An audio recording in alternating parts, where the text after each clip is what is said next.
All right, soil redox. Let's get into this because most reactions are redox reactions, not pH, though EH and pH are related. So we'll get into what I mean by that. But let's start with pH because we know pH. This is something that we've just covered with the hydrogen cycle at new depths for some folks. Probably connecting prior learning for some folks as well. Perhaps you already knew that about the hydrogen cycle, that it was the seat of pH. I know that there are several John Kemp students in the audience, members of AEA in the audience. Hello, everyone. It's awesome to have you all here and participating in this because together we're going to make all this more knowable, more practicable, and more accessible for everybody. So when we look at pH, we see that there's this incredible swing from bacterial dominant or abundant to fungal dominant or abundant. The language means the same thing. It just means the higher ratio of bacteria is in alkaline soils, a higher ratio of fungi are in acidic soils. And this makes sense because fungi produce digestive acids externally to digest their foods. So that's always happening. And it's also, this is the difference between more arid climates and more humid climates for the most part. We have to understand that pH is related to wetness in humid climates. We see the pH swing from dry climates to wet climates. But you can also have soils that are very alkaline because of the minerals. And they can alkalinize the soil. They can alkalinize the water in that soil. And so there's always going to be individual situations that we have to pay attention to. And we have to also understand that even at the most bare soil, desert, disturbed soils, it's still a fungal to bacterial ratio, meaning fungi are still there, they're still important, they're always present, even in newly established areas where it seems like there's nothing there. Bacteria and fungi are actually working together to help each other establish and promote themselves. So I just want us to take those realities in. This is an incredible chart. It's incredibly useful. There's so much truth here. There's so much insight here. Thank you, Dr. Elaine Ingham, for working with me on this so long ago. And it opened a door for me that allowed me to go even further with my understanding of this. So one of the other charts that we created together, Dr. Elaine Ingham and I, in 2016, I believe, 15, 16 is when we did this work together. And this, just shows that annuals and perennials prefer a mix, but annuals prefer more nitrate than ammonium. Perennials prefer more ammonium than nitrate, but it's also timing. Vegetative growth is nitrate, reproductive growth is ammonium. We see that our bacterial abundant compost is going to be more nitrate. We see that our fungal abundant compost is going to be more ammonium rich and have more fungi in it. So all these things together give us great insight. And for composting, this is incredibly useful. For application, this is incredibly useful. For understanding, I appreciate it so much. And like we've said, these things are all related, and the seat at which we can really look at these things play out is in the rhizosphere, in the root zone. So in alkaline soils above pH 7, you're going to have plants. And remember, these are generalizations because we're talking like macro soil, like not micro soil. When we talk about macro, we're talking about what we can test for and see, and it's macro because we're mixing up the soil particles, we're putting it into a fluid, taking like multiple samples and mixing them up together. In the micro, pH changes every micrometer. So we have to keep that in mind. So despite them being in alkaline soils, they're releasing hydroxide mostly. So it's predominantly hydroxide, and that's taxing for the soil and for the plant, and they only get anions from that. But they're still going to have to create acidic zones, and still will create acidic zones. That's the nature of roots, nature of exudation, to a great degree. They're putting out organic acids, right? They're creating areas that they can access the cations, even in those more alkaline soil situations. They have to. They will expend the energy to do so, to create the possibility for what they actually need to be available. So I want us to stay away from absolutisms. I want us to stay away from extremes and generalizations when it comes to a lot of this stuff, because we have to understand that everything's in swing, everything's in flux, everything's in ratio. You know what I mean? There's cycles, there's timing, there's rain, other weather seasons. All these things have effect. And the micro to macro thing is also very important to understand. So just looking at this, we already see something unique that's going to lead us into the next stage.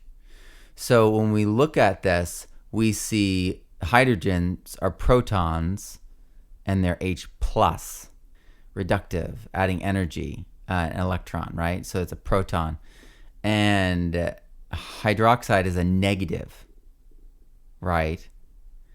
And it has oxygen. So it's oxidized. So already we're saying redox, right? Because energy is reducing and oxygen is oxidizing, and there's a negative attached to that too.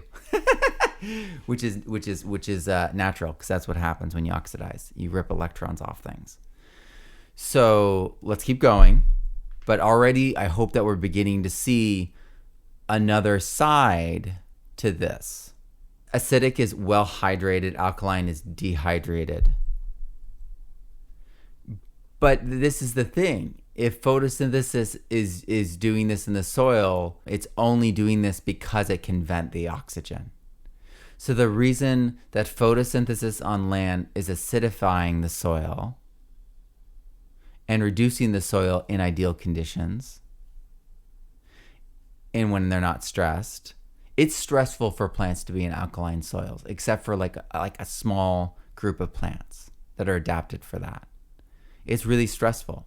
So they don't like it, and we know they don't like it because we can see how much energy they're expending. So photosynthesis, when it's ideal, when plants are happy, when plants are at their healthiest, when soils are at an optimum state, is acidifying. Always acidifying, because the acidifying action, the H+, it's a proton. And the oxygen's being vented by the plant into the atmosphere. Thankfully for all of us, right? In the ocean, it's released into the water. And this is why photosynthesis alkalinizes and oxidizes the water. So that's why the oceans are the opposite of land. And that's why there's the changeover brackish water, the changeover at the shoreline. And you've got specialized plants that survive in those situations. But often you've got almost like a no man's land, a barren place between these places, because they are opposite and there's a changeover happening. And so when we look closer at this, we see that when photosynthesis is happening, the protons are flowing into the organic matter, the battery, and the software operating system. So it's charging the operating system. So that makes for ease of use for the plants and the soil food web, the managers and protectors, meaning it allows for a greater release of microbial metabolites, which are the food for plants, and it also increases the mobility of nutrients and water in the soil and the retention of them. So it increases the database, it increases the nutrient base, and increases the mobility.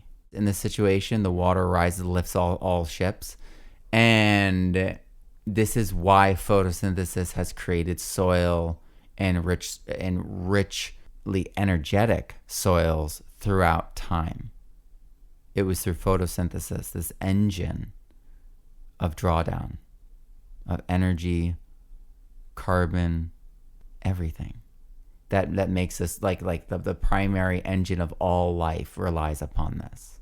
This is so important. This is so important because when plants are stressed and they're releasing hydroxides, they're hurting the soils, they're oxidizing them, making them more dry, compacted, and low in organic matter. And it's stressing the plants out. So it sets us in the wrong direction, and that's where pathogens, insects, and viruses break in. And they're actually called in by the plants themselves.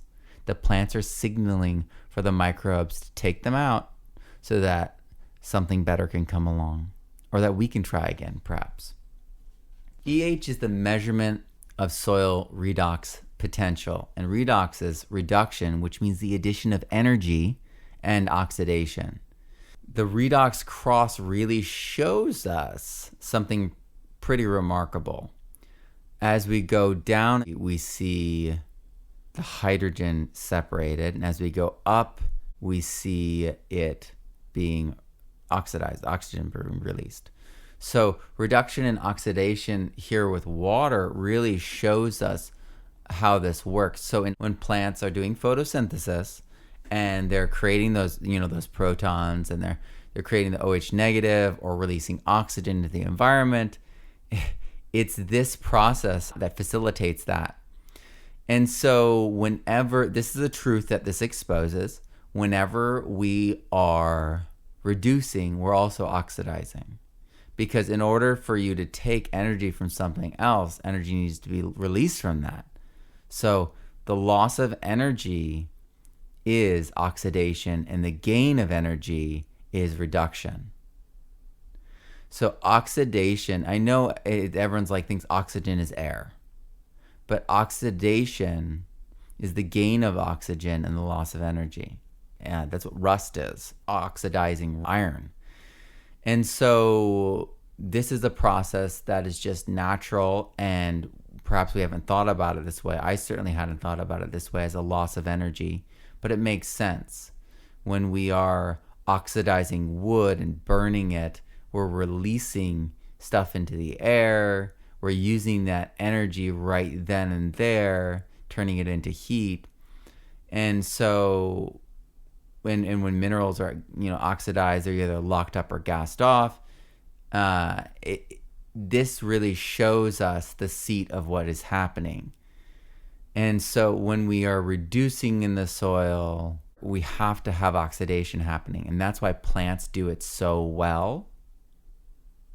And microbes in the soil exhale carbon dioxide, so they remove oxygen from the soil, and the carbon source can very easily in this situation be from the plants, and it most naturally is. So the plants are providing carbon, in the form of exudates down into the soil, providing them to microbes, and the microbes are feeding on that, releasing CO2, removing oxygen from the soil environment. And so we see that microbes are doing this. We see that plants are doing this. We see how oxidation and reduction happen at the same time, and they are fundamental to the processes of life. And when we thwart them unknowingly, which can happen if you don't think about these things, we can really set back our plants and our soils. So this is a little video I made here showing the difference between how plants interact with their soils and how the soils change over time. You can see how on the left side, the soils become enriched. They darken in color, and we recognize that as good soil naturally.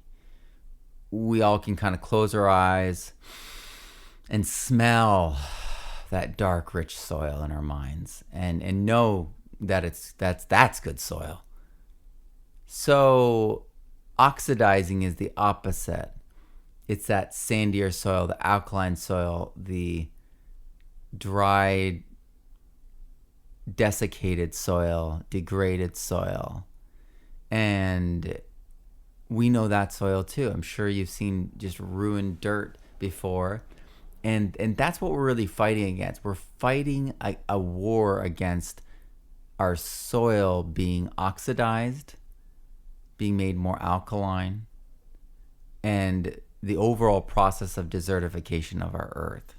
The loss of water from these environments is the reason they're not reduced, is the reason they're not acidic. And it's water vapor accounts for 90% of climate change and global warming gases and effect. So it's a situation that can be fixed with soil, because soil can hold so much water. Earth works because we can slow that water down and hold it in the landscape, in the mountains and the hills and the foothills. And we can plant trees. That way we cycle that water and regulate our weather locally everywhere on Earth and reduce the monsoons and the flooding and the more violent weather, which comes from having more water in the atmosphere and less water on land. This is classic part of desertification that we see in the Middle East and elsewhere. And they're figuring out how to reverse it. That's what Neil Speckman's work is all about. And that's what this work is here too about. We are going to reverse the damage. We are going to fix these things, and we're going to have a beautiful future for our children and grandchildren to inherit. It is worthwhile thinking about the most important elements when it comes to redox. Oxygen is obviously, the king oxidizing agent, right? Hydrogen, we've been focusing on it. That's the reducing agent, the strongest reducing agent, H+. And then these 4 elements that I've talked about. And in the first edition, I say that they can give and take 8 electrons. And that comes from a mistranslation from Dr. Olivier Rousson. English is not his first language. So you may hear him say that in I think I caught all the references where he says that and edited them out, but they may still be in there some places. But the reality is what he's trying to say is that these are the elements that have the greatest ability to give and take electrons to create that 8 electron shell that's most preferable, and it imitates the noble gases on the the periodic table of elements. I mean, taking us back to chemistry class. Sorry about that, but the point was clear from what he was saying though at that time and now, that these elements can take on and give the most electrons, so they have the most effect over redox. And that's why carbon is so useful to add, and so organic matter, exudates from plants, compost, because it has that incredible buffering effect. Nitrogen is the ion that impacts all other ions most, and 80% of what plants uptake in ions is just nitrogen. So that makes sense that it would have a huge effect over all the different processes in a plant, which are mostly redox based. Phosphorus, key to flowering. Sulfur, key to defense. So, and then taste and smell, which is also key to flowering, right? So it's really, really vital to just recognize how important these things are, because if we just look at it for a second, oxygen, hydrogen, air, and water is a great generalization to think about right there, right? And there are other angles to think about this, no doubt, but just starting there is a great space to start at. Air and water, and then your carbon, that's your soil organic matter, your nitrogen, phosphorus, sulfur, that is your nutrient-rich compost, or that is your inoculants and your manure, or you know what I mean? Like there's a bunch of different options, opens a door. But But when we start to look at these things not as numbers and symbols, as actualities of action and things that we can organize on our farm, it takes on a different life. So I really want us to get there, because you can read all these documents. You can get access. You can buy papers. You can, subscribe to Nature. You can do all of these things, and you can read these papers if you can relate them to things that are pictures in your mind. So I know there's lots of vocabulary in these online publications and journals. That's why I bring things down to pictures and then talk about them in terms that all of us can understand and can communicate about across different branches of science, across different disciplines in soil. But it's that ability to take things down into pictures. And with this course, because I go back and forth, if you're like, I'm not going to learn that stuff, just be patient. Because I'll get to the summed up version. I'll get to the action points always. And then you can always ask me questions about what to do, about your personal situation. Let's get into it. I'm your consultant. We're here.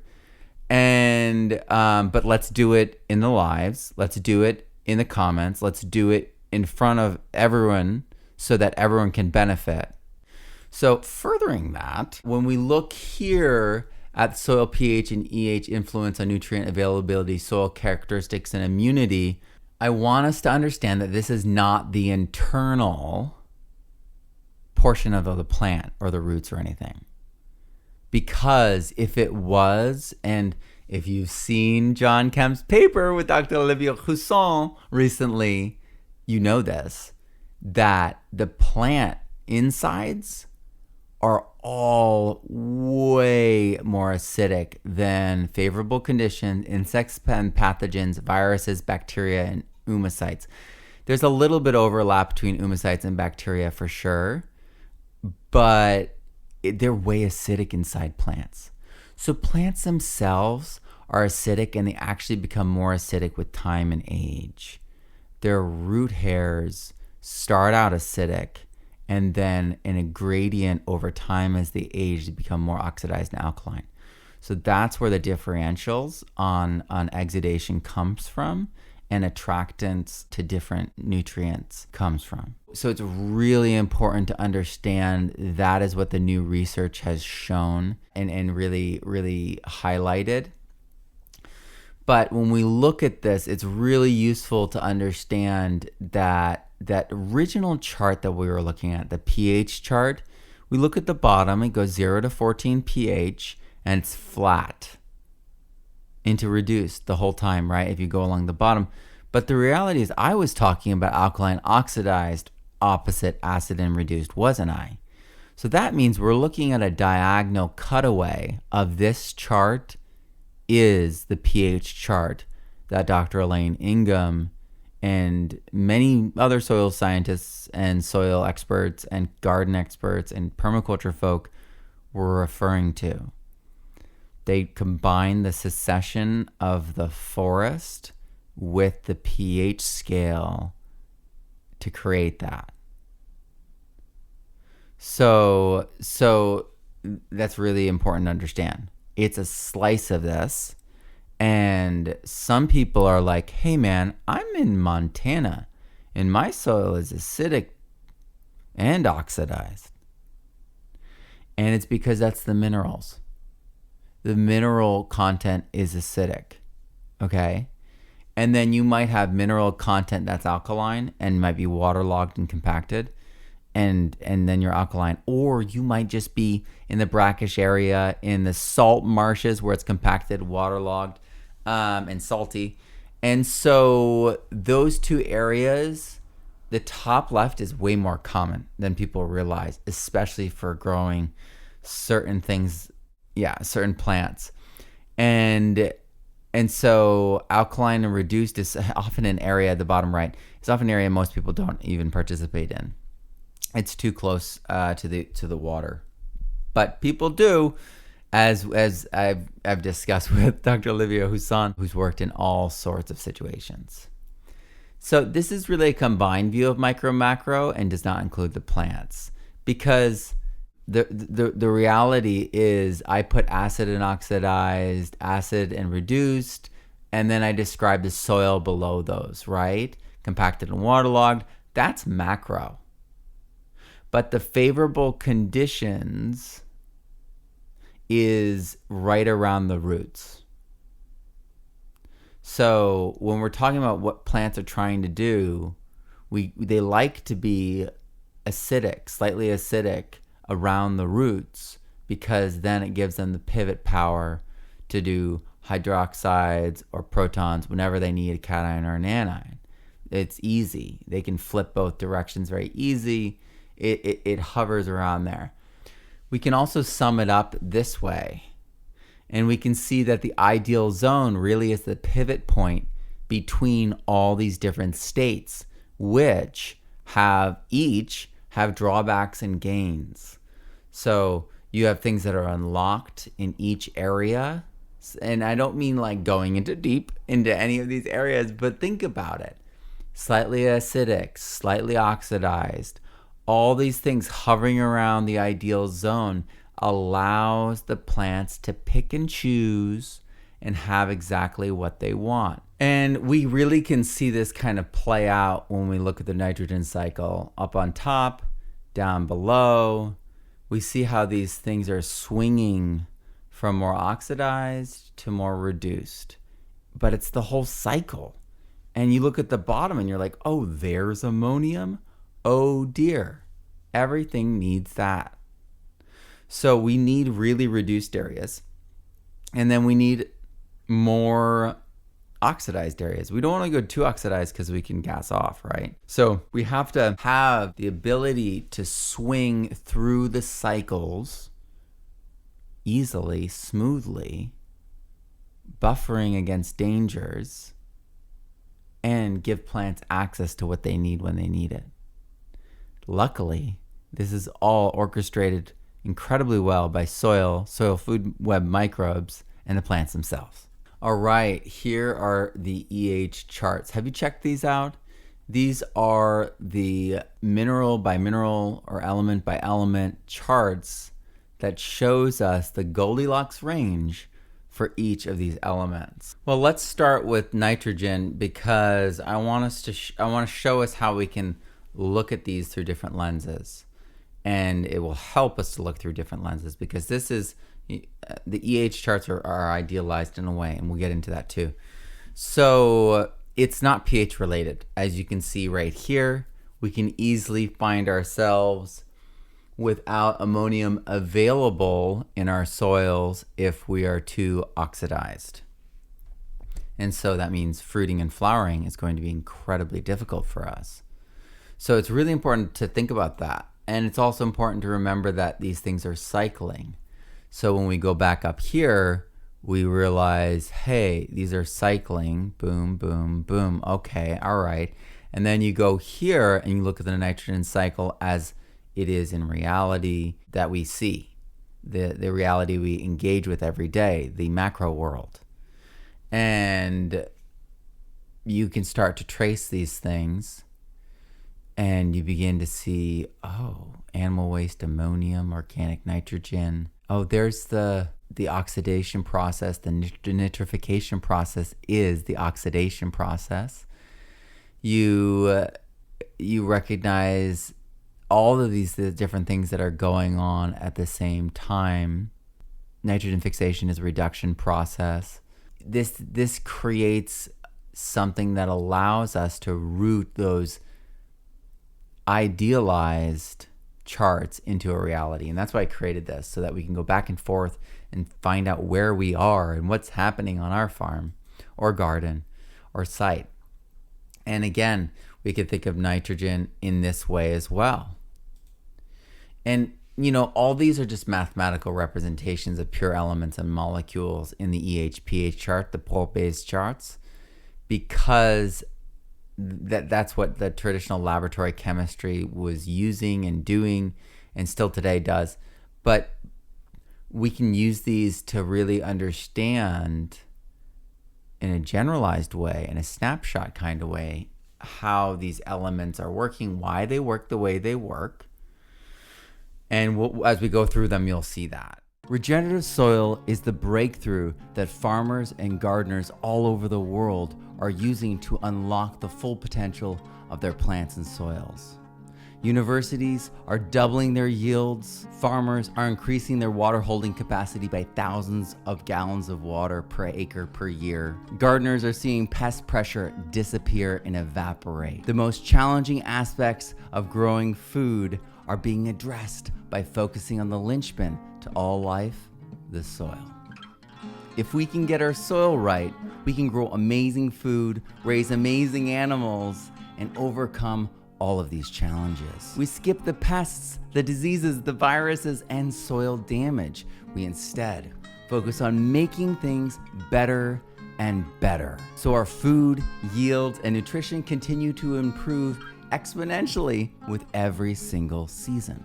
Learn to understand soil from the micro to the macro, down to the individual microbes, ions, and enzymes, and how they directly relate to hands-on action and pragmatic strategies for our farms, fields, and gardens. We can grow food faster with higher yields and nutritional density, but it all comes down and comes back to your soil. Is it resilient? Is it regenerative? Join us and change the way you see the world, food, soils, and everything and how it relates. I'm Matt Powers. Grow abundantly, learn daily, and live regeneratively. And click that link. Join us this season. Don't miss out.